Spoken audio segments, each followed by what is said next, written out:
Assalamualaikum warahmatullahi wabarakatuh. Kami dari kelompok 9 praktek aplikasi komputer akan memaparkan materi tentang generasi komputer dari generasi pertama hingga generasi kelima, sesuai dengan sumber yang kami dapatkan.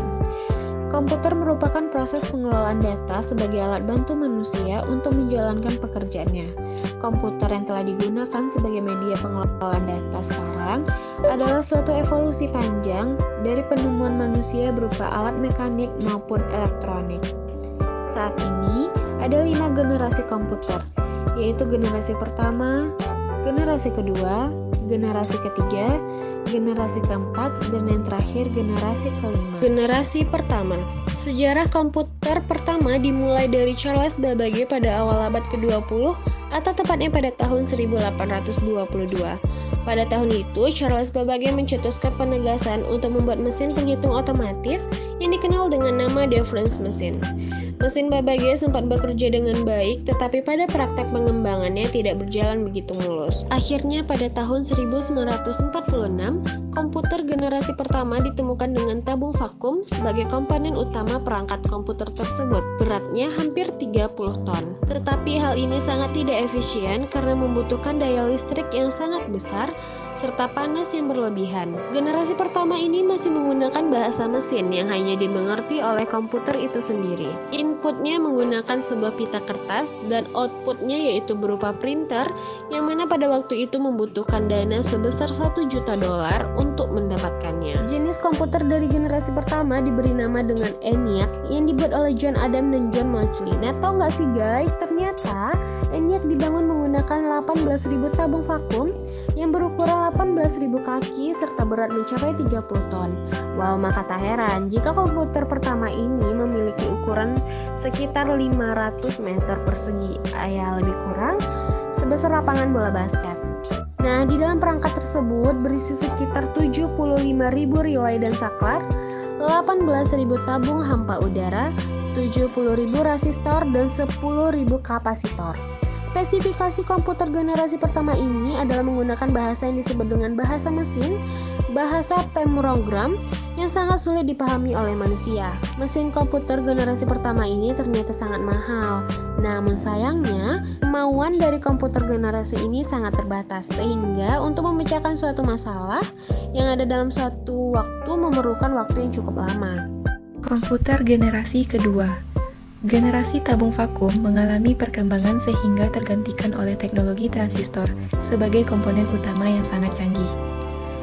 Mulai digunakan sekitar tahun 1959 hingga 1965. Komputer generasi kedua ini berukuran lebih kecil dibandingkan dengan tabung vakum, dan listrik yang diperlukan pun lebih kecil untuk pengoperasiannya. Biaya yang digunakan lebih terjangkau dibandingkan dengan tabung vakum di generasi pertama. Generasi ini juga sudah tidak menggunakan bahasa mesin seperti sebelumnya, sehingga dapat dikatakan komputer transistor lebih baik dari tabung vakum. Dengan ukuran yang kecil, komputer generasi kedua ini banyak digunakan di beberapa instansi seperti universitas, perusahaan, dan pemerintah. Spesifikasi dari komputer generasi kedua. Yang pertama, proses operasinya yang jauh lebih cepat, sehingga dapat meningkatkan produktivitas pengguna dalam melakukan pekerjaan. Yang kedua, menggunakan magnetic tape dan magnetic disk yang berbentuk removable disk. Perubahan tersebut artinya mudah dilepas dan mudah dipasang kembali jika dibutuhkan. Komputer generasi ketiga dimulai pada tahun 1965, di mana pada masa itu komputer ini dibuat menggunakan integrated circuit atau IC. Teknologi ini menggeser fungsi transistor sebagai komponen dasar komputer. Namun, transistor masih tetap digunakan. Akan tetapi, ukurannya lebih diperkecil, kemudian diletakkan pada IC bersama beberapa resistor dan kapasitor. Komputer generasi ketiga ini menjadi komputer pertama yang dapat membuat operator berinteraksi menggunakan keyboard dan monitor dengan tampilan sistem operasi, mengalami kemajuan dibandingkan sebelumnya yang menggunakan kertas. Selain itu, komputer ini menghabiskan biaya yang lebih murah hingga dapat dijangkau oleh masyarakat umum. Komputer generasi ketiga merupakan perkembangan melalui tahap yang sangat pesat dari komputer terdahulu. Komputer generasi ketiga ini muncul di era 1964 sampai 1970. Dalam penggunaannya, transistor membuat kinerja komputer menjadi cepat panas, sehingga komputer generasi kedua mulai ditinggalkan. Spesifikasi dari komputer generasi ketiga ialah, karena menggunakan IC, maka kinerja komputer menjadi lebih cepat dan tepat. Kecepatannya hampir 10.000 kali lebih cepat dari komputer generasi pertama. Selain itu, memiliki kapasitas memori yang lebih besar dan dapat menyimpan ratusan ribu karakter. Kemudian, telah menggunakan terminal visual display dan dapat mengeluarkan suara. Contoh beberapa komputer dalam generasi ketiga seperti IBM S360, Univac 1108, dan Honeywell 200. Komputer generasi keempat pada tahun 1971 hingga sekarang adalah komputer generasi keempat yang menggunakan mikroprosesor sebagai komponen dasar komputer. Chip mikroprosesor ini memiliki ribuan transistor dan beberapa macam elemen sirkuit yang saling terhubung menjadi satu.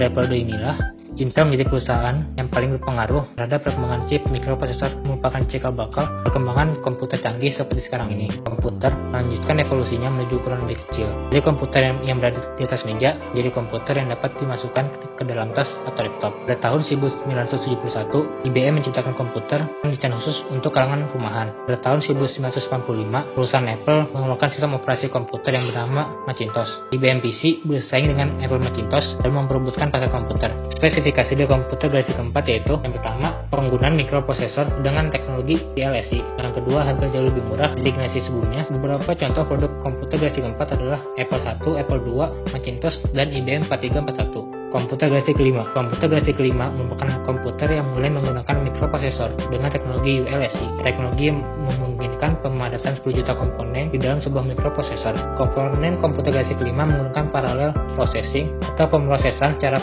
paralel dan artificial intelligence atau kecerdasan buatan. Dengan parallel processing, komputer akan memiliki kemampuan untuk menyelesaikan pemrosesan yang sangat banyak dengan lebih cepat. Dalam segi bentuk, komputer generasi kelima masih mirip dengan komputer generasi keempat yang terdiri dari monitor untuk menampilkan display, CPU, di mana berbagai hardware inti komputer disimpan, serta keyboard dan mouse sebagai alat input. Semuanya berbentuk fisik, namun memiliki ukuran lebih kecil dan bobot yang lebih ringan. Selain itu, dalam hal kecanggihan, pada komputer generasi kelima telah muncul komputer dengan layar sentuh, sehingga meskipun tanpa keyboard ataupun mouse sekalipun, kita dapat menginput data ke dalam komputer dengan mudah. Dan juga muncul bahasa pemrograman baru, hasil pengembangan bahasa pemrograman sebelumnya yang lebih mudah dimengerti dan lebih praktis. Komponen yang terdapat pada komputer generasi kelima yaitu teknologi ULSI, komponen komputer yang memungkinkan pemadatan 100.000 hingga 1 juta komponen elektronik di dalam sebuah mikroprosesor. Yang kedua, artificial intelligence atau kecerdasan buatan. Pada mulanya komputer generasi kelima ini memanfaatkan AI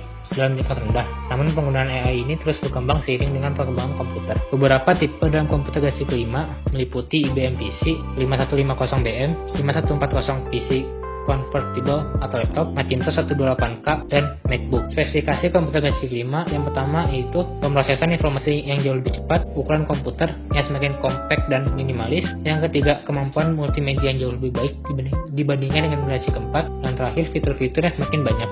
Nah, itu dia revolusi komputer atau sejarah awal adanya komputer yang kita gunakan sehari-hari. Sekian dari kelompok kami, mohon maaf apabila ada kekurangan dalam penyajian video. Semoga apa yang kami sampaikan dapat bermanfaat untuk kita semua. Terima kasih. Wassalamualaikum warahmatullahi wabarakatuh.